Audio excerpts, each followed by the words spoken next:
Fala pessoal, tudo bem? Vamos lá para mais uma jornada.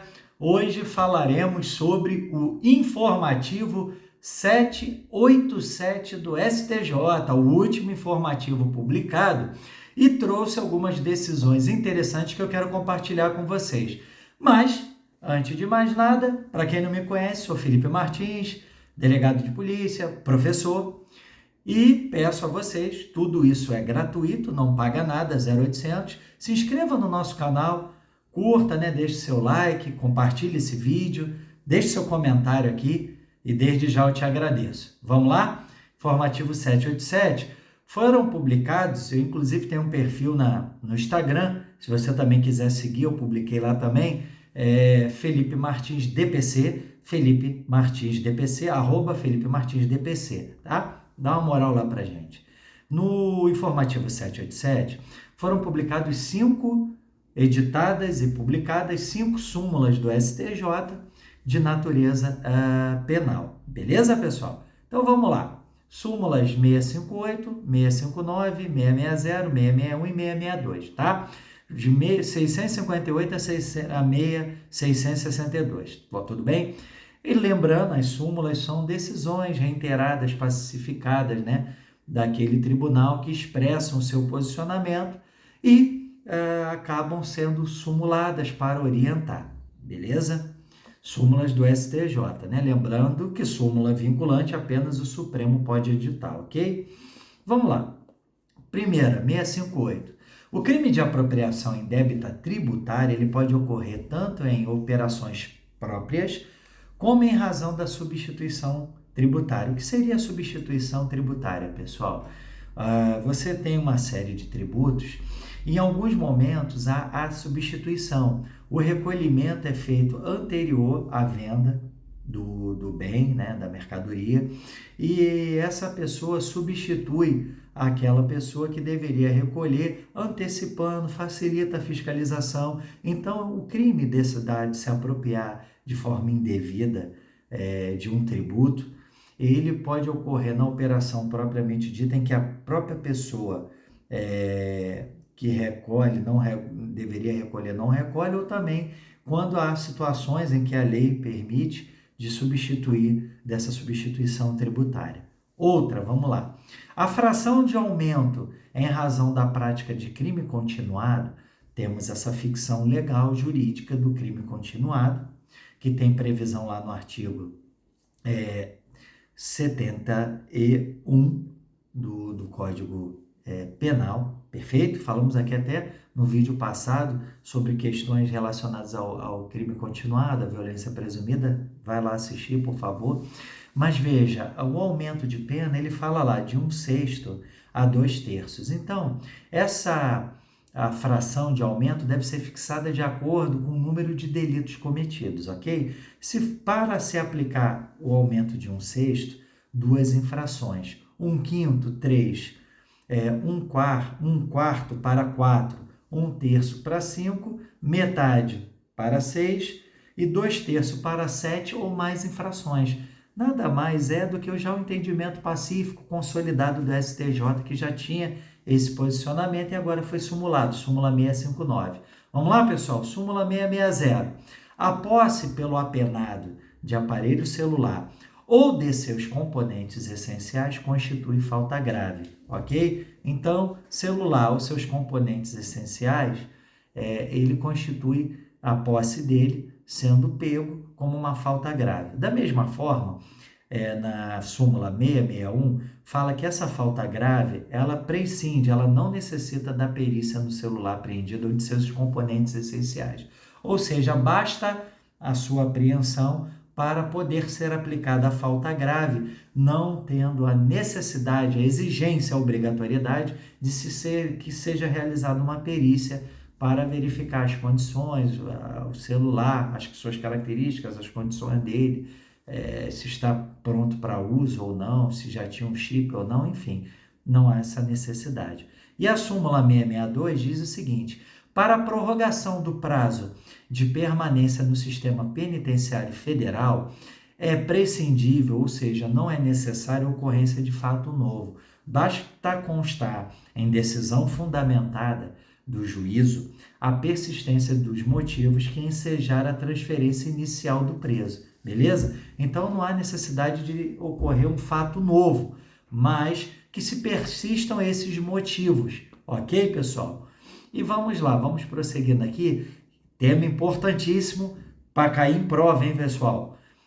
Na temática de recursos repetitivos, os recursos repetitivos foram trazidos no novo Código de Processo Civil e você separa alguns julgados que representem aquela controvérsia. Nós temos diversos recursos com esse mesmo tema e há separação de 2 ou até mais para que se faça o julgamento em conjunto. Suspende-se as outras ações da mesma natureza e nesse contexto, quando ocorre esta decisão em sede de recursos repetitivos, esses recursos essa decisão é replicada e aplicada nas demais casos semelhantes, beleza? Então, nesse contexto, em temas de recursos repetitivos, decidiu o STJ tema importante.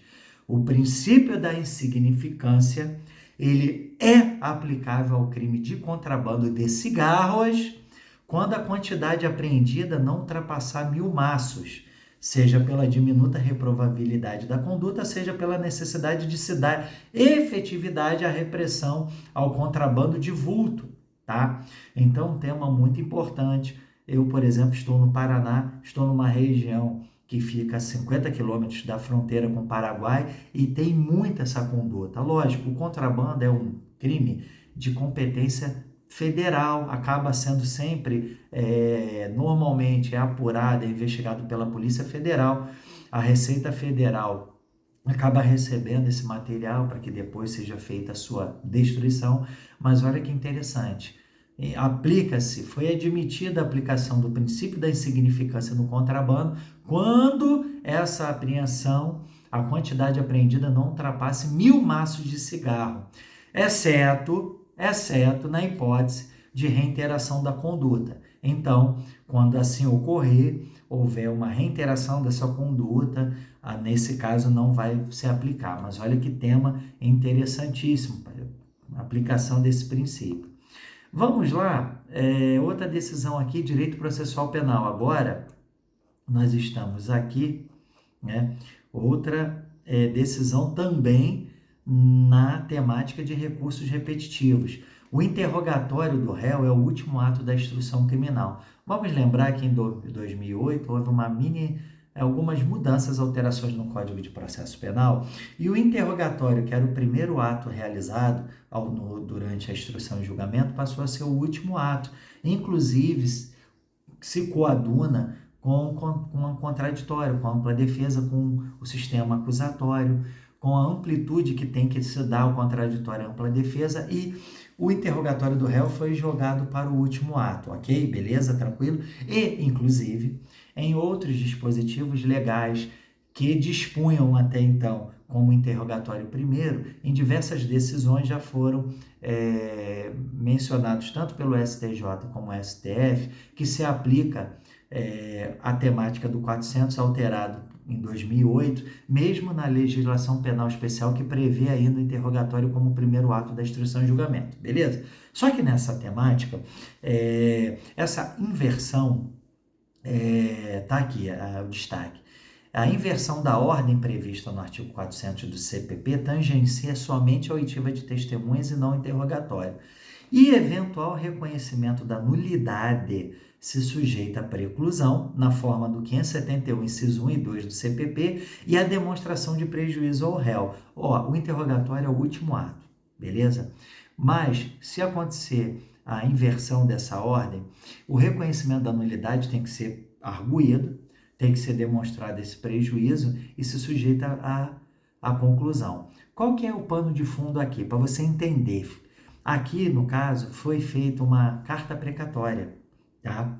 E, como está lá no próprio CPP 222, parágrafo 1º do CPP, dispondo que a expedição de carta precatória não suspende a instrução criminal, houve essa discussão da possibilidade ou não, ou em que grau que está autorizado inverter a ordem que está no 400, tá?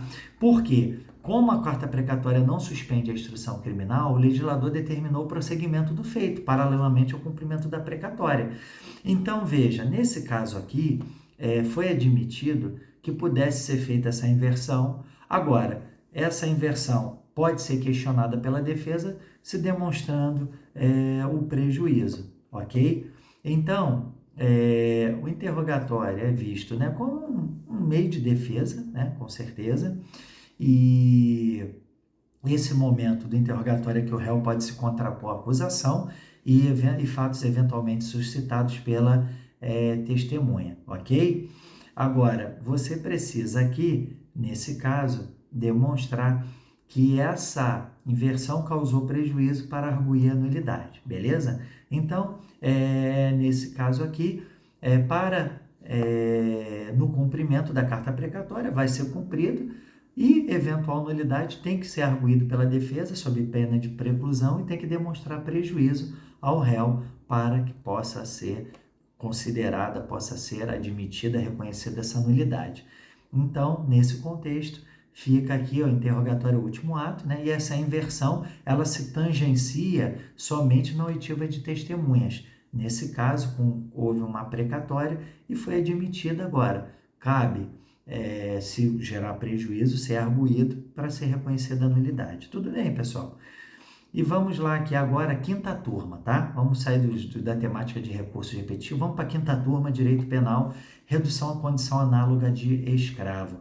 A efetiva restrição de liberdade das vítimas é prescindível, ela não é indispensável para se configurar o crime de redução à condição análoga ao de escravo. Está lá previsto no Código Penal, tá? E nesse caso aqui, o entendimento da Corte é o seguinte: esse delito de submissão à condição análoga de escravo se configura, né, de acordo com as circunstâncias, da forma com que a pessoa está lá e tudo, e não necessariamente tem que ocorrer a restrição de liberdade ou a retenção no local de trabalho por vigilância ou apossamento dos seus